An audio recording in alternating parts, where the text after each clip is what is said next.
Welcome to The Reformed Athlete. I'm Coach KP, and this is your home for all things training like an athlete in life after sports, so that we can take all of the important lessons we learned as an athlete growing up and we can apply it to our lives so that we can be lifelong athletes forever. Let's jump right into the episode.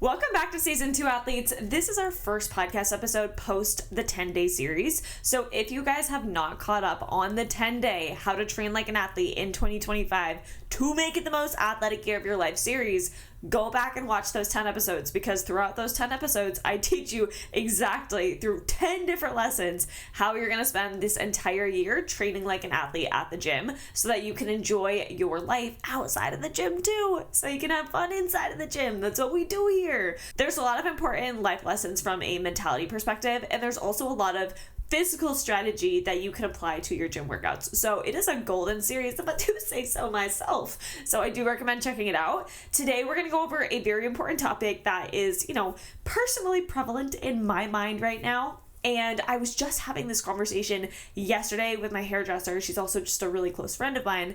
And she had come down with the stomach bug last week. And I was talking to her. And I brought it up because I was like, oh my God, you're a hairdresser. You have 4-hour appointments when you're doing color appointments. Rescheduling must be so stressful. So we brought it up with that because I was like, oh my God, that must be so hard to text somebody that's had this appointment booked for months. And you're like, by the way, I'm so sorry, I'm throwing up. I literally cannot make our appointment today.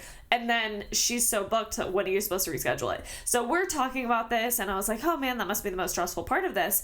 And she was like, you know what?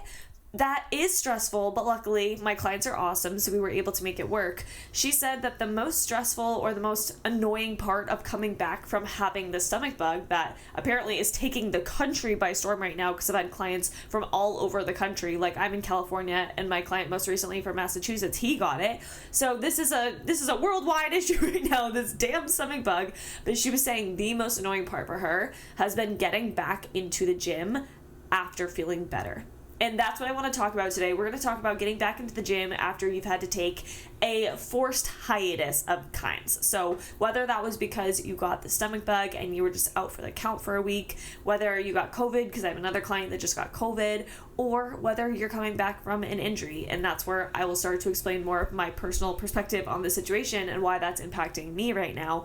But this is a really important topic, and when me and my hairdresser were having this conversation yesterday, she said, KP, you need to talk about this more, because I felt like I was the only one dealing with this, and I think this is an important conversation. So that's what we're going to do today. So first things first, when we're talking about this issue, is we're coming from the perspective of we grew up as athletes and now we're trying to navigate the world without our sport anymore. And with that definitely comes an air of perfectionism. With that comes this ability to not quit, which is a fantastic mentality to have in 9 out of 10 situations. It means you can be a really hard worker, you can get a lot of great results in the gym, you can make progress with all the things that you want to work towards because you're a no give up kind of gal.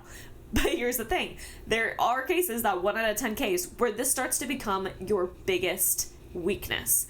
And in the instance of coming back from an injury, coming back from being sick to your workouts, this is where we start to experience the weaker side of this great trait about you, because you have a no-stop mentality and you have a go, go, go type grit in your head. And so when you are out for the count for 5 days because of your stomach bug and you come back to the gym and you go, okay, well, last week I was squatting 135, so this week let's bring it up to 140, 145. I felt really ready during my last workout to increase my weight, so now that I'm feeling better, let's just get right back to it. And then you go sit under the squat rack and you're doing your warm-up and all you got is 10s on the bar and you're going, God damn, this is so heavy. Why? My body feels so weak right now. Why don't I feel strong? I was at 135 last time and I felt so good about it, and I'd been in such a good streak and I was so ready to increase my weight. I felt myself getting so much stronger.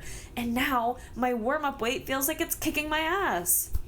Well, my love, that's because your body just went through the ringer. Your body just went through the ringer for the last 5 days. Not only were you sick and your immune system is popping off and all of your energy is going towards just healing, so your energy is low, you don't have much of an appetite, you're sleeping all day, and your sleep probably isn't that high quality anyway because you're getting up to run to the bathroom in the middle of the night.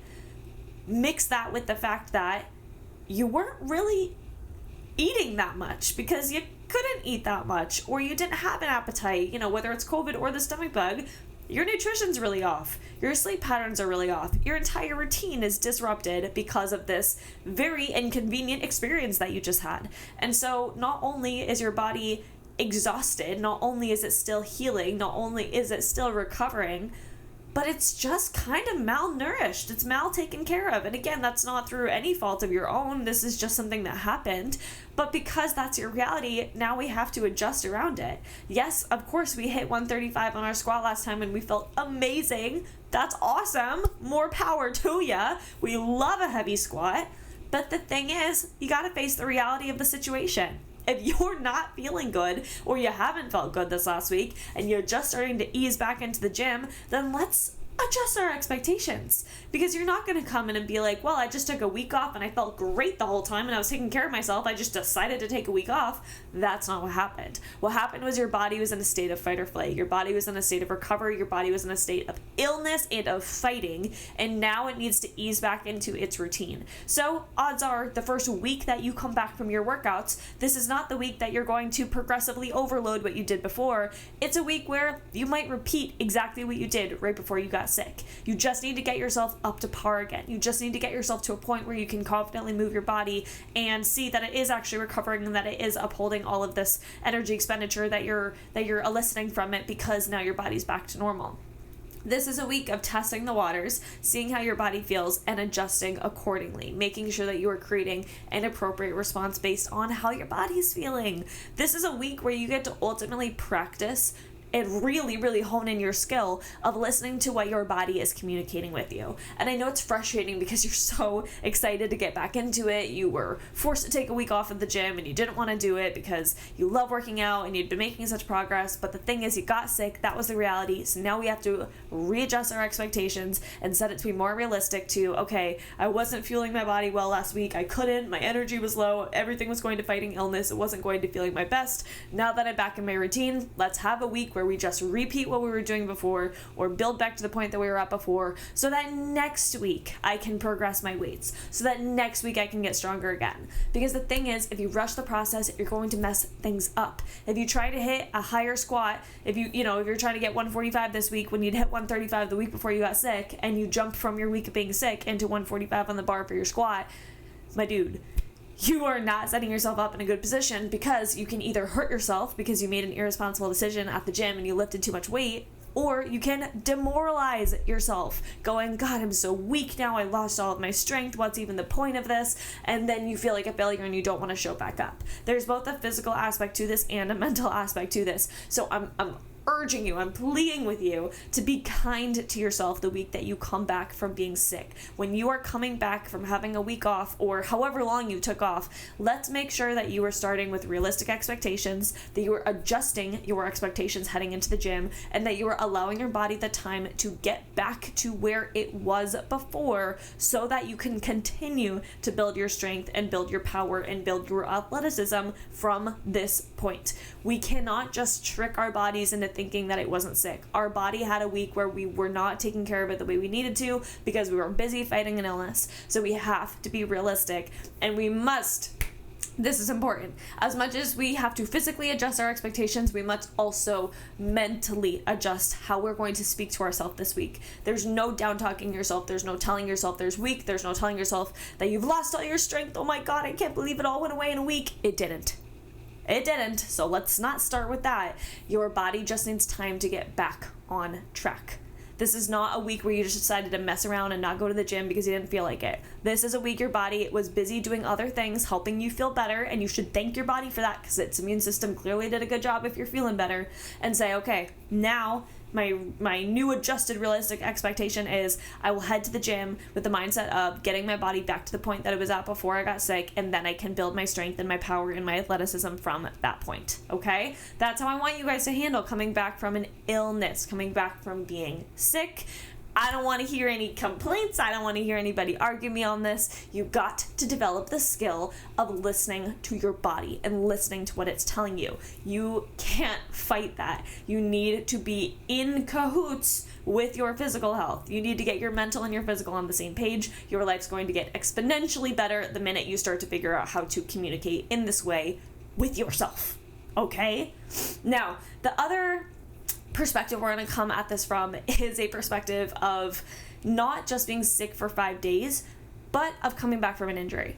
And the reason that this is close to my heart right now is because, what's the date? February 12th? At the end of January, I was sparring, because you guys know that I do Muay Thai. I was sparring at my gym, and I went against somebody that I had no business going against. She was so talented. She was amazing. Honestly, I have nothing but respect for this woman because she is a phenomenal fighter. She's about to have a pro fight in, 2 weeks. It's not her first one. She was already a pro. But she's amazing, and I love her. Like, literally nothing but respect for her. It was an honor going against her. And I was not prepared for the experience that I was having that day. I'd been sick all week. I wasn't planning on having a hard sparring day. I was like, yeah, I'm just going to go through the motions, get back into sparring. Between being injured and being sick, I was like, all right, listening to my body, if you will, and easing back into it. That was not communicated between the two of us, and I got my booty whooped in this sparring session, and I ended up sustaining a concussion from it, which is such a bummer. So for the past 3 weeks, I believe, I have had to take it very easy. I have not been able to train with Muay Thai. I have not been able to do weightlifting workouts. I've just been kind of resting and easing back into things, seeing what my body can tolerate. So when I tell you to listen to your body and to listen to the signals it's giving you and to communicate with it and figure out what your language is so that you can figure out when you're able to add load versus when you need to back off, I'm coming from a very personal perspective at this moment, and I have had this experience that I have not handled well in the last 2 years. If you guys have heard any of the episodes where I've mentioned my foot injury that ended up pulling me out of a Muay Thai fight almost exactly a year ago, actually. Almost exactly a year ago to the day I was supposed to have this fight. So a little over a year ago, I had to pull out of a fight because of a foot injury. I ended up ignoring the fact that I needed to rest it, ended up injuring it more, ended up having to take a 5-month break from fighting and then easing back in. So I've had a lot of experience in the last year of being taken out of the game because of an injury and then trying to figure out how to navigate my way back in towards training consistently again. The foot situation, the one that I mentioned having to pull out of the fight for, I messed that one up bad. I did not listen to my body. I completely ignored it, to be honest, and I ended up really paying for it because what should have been a 2-week break ended up being a 5-month break. So after that, I started to realize how serious it was to actually listen to your body when you're coming back into the game. And I've been able to apply that to now this concussion that I'm experiencing and getting back into the game this way. And what I've been doing from an injury perspective, and this is what I want you guys to take away here, if you are also experiencing an injury, whether you pulled a muscle or you sprained an ankle or you've had some chronic pain spiking up, maybe some nerve pain. I know that's really common with my clients, especially as they're getting older. They're noticing that things are not moving the same way, or they're getting certain numbness and tingling with certain movements, or they're noticing an old injuries popping up and it's just feeling really flared up. There's a million different types of injuries you may be experiencing in your athletic training career life after sport. As an adult who is, maybe you're competing still, maybe you're not competing still, it's neither here nor there. An injury is an injury. So, your body's changing and you're always having to adjust to what it's communicating with you. And so when you get injured, this is one of the most difficult new, how do I want to phrase this? This is one of the things that you're not going to treat the same way as an adult in life after sport as you were as an athlete who was still competing in sport. So what I mean by that is, I'm sure everybody understands what I say when I say that when you were an athlete and you were competing, whether it was junior high or high school or whatever, if you got injured, it was a rub some dirt in it, shake it off, get back in the game. Or, maybe you had a day or two off, or you just got the right type of brace or whatever it was, but you were persisting through that injury. There really wasn't that time off that your body probably needed to heal. You were told to just kind of push through. As athletes, you're not given a lot of grace when it comes to being injured. You're mostly just told to figure it out. Whatever you can do to get back in the game, whatever you can do to compete at a high level. That's what you have to do. And so that narrative of don't take time off, you're weak if you take time off, you're a little biatch if you take time off, it can't be that bad, you're making this up, get back in the game, I have to be there for my team, my coach is going to yell at me, my parents are going to be disappointed, whatever narrative is going through your head. Young athletes, youth athletes, teenage athletes, even young adult athletes are constantly experiencing these thoughts in their head that are telling them that their injury is not valid or that they just need to push through it anyway. Now, I understand there's some situations where that's just how it is. If the famous story of Kobe Bryant, where he tore his Achilles in a game, but he still finished his free throws and then he walked off the court because he said, right now, I can't feel this injury. Right now, I need to do what I need to do. I need to finish my job and then I can address this. He was a professional athlete. He was a one-of-one type of man. It was the whole Mamba mentality. That was a unique situation where he quite literally tore his Achilles and then continued his free throws. So we're not that. That's not our situation anymore. We're just somebody that's trying to live their best life, honestly. We're somebody that wants to train in the gym and find joy in the gym. We're somebody that wants to experience all of the fun that we can experience outside of the gym, whether it's playing pickup soccer, whether it's joining, a Volo league and you're having your social softball hours, or maybe you want to go on a hike on the weekend. Maybe you want to go on a 2-day backpacking trip. Maybe you want to go explore Yosemite. It doesn't matter, but the whole point is what we're trying to do as adults is just explore and live our lives and have the freedom with our bodies to be able to live in the ways that we love. And again, maybe that is playing sports, maybe it's just enjoying active activities, but either way, our gym workouts are to supplement that and to make us the happiest and to give us this outlet and to give us a reason to continue showing up, to give us a reason to be happy throughout the day, to give us a moment of happiness and of joy and of movement and of an outlet so that we have something that we can pour our energy into and be lit up by during the day. That's the point of exercise now. The point of exercise isn't to go play in an NBA final. The point of exercise is not to win your scholarships that you can get into college for free. We're past those days. And so this mindset of push no matter what, do not dare listen to that injury, you better persist anyway, the weight of the world is on your shoulders, that narrative does not suit us anymore because it's not really relevant anymore.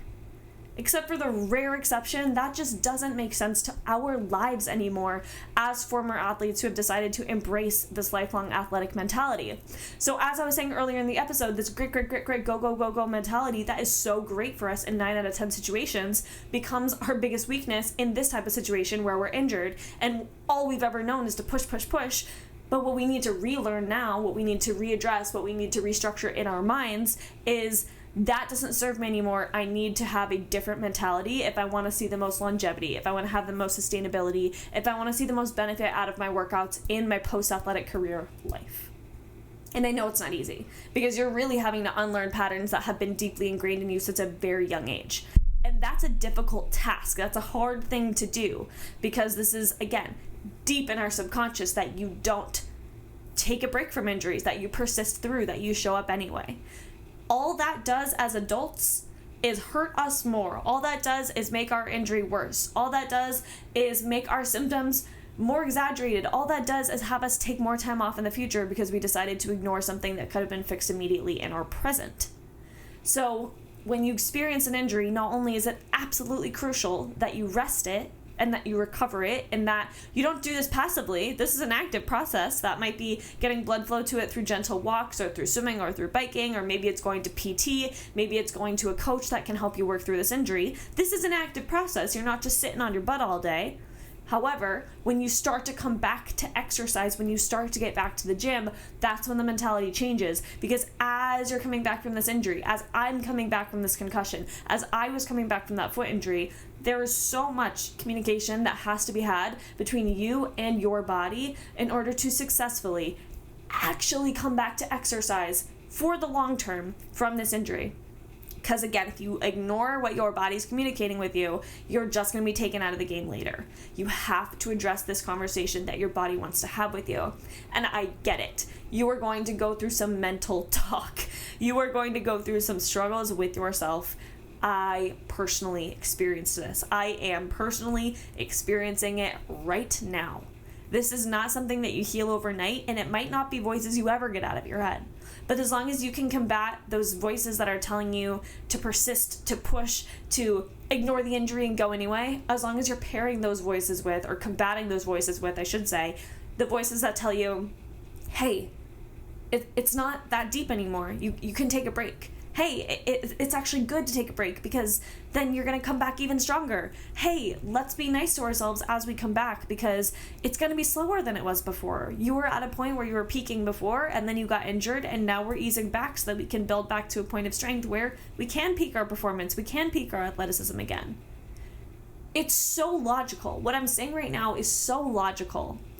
And if we were giving this advice to somebody else, this is exactly what we would say.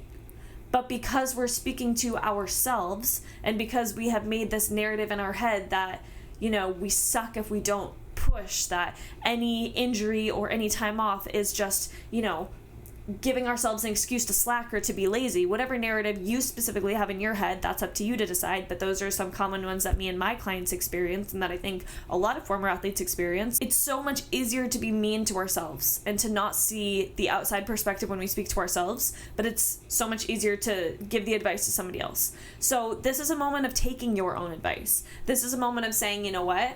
If my best friend or my child or my partner was in this situation, I would tell them to rest and come back when they were ready, because I clearly see the cause and effect here. I clearly see that if they rest now, ease back in, and get back to a point of strength, that they're, going to recover way better and they're going to come back stronger, and, the recovery process makes sense. That's just logical. You need to give that advice to yourself, because you're just going to be mean to yourself and berate yourself and think, well, I could push if I had to. Well, I could do this if I had to. Well, this won't feel good, but technically I could push more. I just might, experience the symptoms of my concussion, or I might exacerbate my injury, or I might experience these symptoms for a little bit longer. Stop. Stop doing that. Because you don't want to see someone you love push themselves to a point of pain, or push themselves to a point of making their injury or their condition worse. So stop doing that for yourself, because you told yourself when you were 12 years old that you're a little bitch if you skip practice, and now you've decided to continue and carry over that narrative with you. We are stopping that. This is the entire point of the reformed athlete. We are reforming our ways. We are deciding to take all of the great aspects of growing up as an athlete, to carry them with us, and leaving behind that which does not serve us. Because no, we were not perfect little children growing up. Our athlete mentality served us in a lot of ways, but it really kicked our asses in other ways. And so we are figuring out how to create the best life moving forward, the best identity as a lifelong athlete, given all of the good lessons, and leaving behind all the things that we don't need anymore. And part of that is how we speak to ourselves when we're coming back from injuries. Part of that is learning how to communicate with our bodies instead of just being told to rub some dirt in it and move on. Part of that is learning that time is important when it comes to recovering from illness or injuries, and that if we do actually take the gradual process, our long-term results are going to be night and day, light years better than they would have been if we just pushed through and gritted through and had to deal with all of the repercussions of taking an irresponsible action. So this is my plea to you as your coach. And I had this conversation with my athletes earlier this week in Athletic AF. This was literally the topic of our team huddle, because so many people have been down again with illness or with injury, whatever it is. I told them, I said, guys, listen to your body, communicate with me, with your coach, with your team. We're not here to judge you. We're here to support you. We are here to guide you and to help you as you're navigating this new journey of lifelong athleticism. And none of us are judging you if you have to start slower after an injury, or you come ease back into your workouts after being sick. We're here to support you. And I knew after having that team huddle on Monday, and then the conversation with my hairdresser yesterday, that you guys all needed this conversation too. You guys needed this coaching too. I gave it to my athletes in Athletic AF, and now I want to give it to you guys too, because this is an important conversation. And yes, that is the benefit of having a coach in your corner. That is the benefit of being on a team, is we have these discussions weekly. If you benefited from this podcast conversation here, then get yourself in an environment where you do consistently have a coach going over these topics with you, and where you do have a team that gets it, that understands your perspective and wants to grow with you together. because it's a team. I mean, my community is a team of former athletes. This is a team of people coming together that want to learn these lessons and that want to have a better future given their past. They want to be the best athlete they can be. They want to have that grit mentality and show up disciplined, but they also want to learn when it serves them and when it doesn't. And that's exactly the benefit of being in these environments. And so I hope that this conversation was able to give you that perspective that you needed, or give you that permission that you needed, because maybe you did have the stomach bug, or you did have COVID. God forbid, hopefully you didn't have a concussion like me. Hopefully you're not dealing with an injury. But if you have had any of these experiences, and then you have dealt with the roadblocks of dealing with the mentality, of dealing with the mindset, of dealing with the negative self-talk after, I hope this podcast was able to help you open your mind and give you a different sort of perspective as you head back into easing into your workouts, as you give yourself that permission to not be exactly where you were before and understand that things are going to be a little bit different this time. This is the power of having conversations with communities that get it, led by a coach who personally gets it. So I'm glad that you guys are here. I hope that this resonated. If you know somebody else that goes through the same struggle, maybe it's a former teammate, maybe it's a current teammate, maybe it's a partner, maybe it's somebody in your life that you know is going to benefit so much from being a little damn nicer to themselves as they're coming back from injuries or setbacks or illness, whatever it is. Send this to them so that they can be a part of this conversation. And once you realize that this is the exact community that you want to be a part of, that this is exactly what benefits you, join Athletic AF, because you'll spend 6 months being absolutely surrounded by this incredible mentality, by this coaching, by these conversations, by teammates that get it. The link is in my show notes if you want to join that program. I recommend every former athlete does it, because yes, you'll have these conversations, but you'll also have 6 months of workouts that are going to teach you exactly how to train like an athlete again. So again, thank you guys so much for joining me on The Reformed Athlete. Today was definitely an important conversation to really, stay true to the title of the episode, because these are the conversations that The Reformed Athlete was built for. So thank you guys so much for being here. Please like and subscribe to this podcast wherever you're listening to it, because it helps us reach more former athletes just like you who want to be lifelong athletes. And I cannot wait to see you guys for the next episode. Thank you so much, and I will see you guys next time.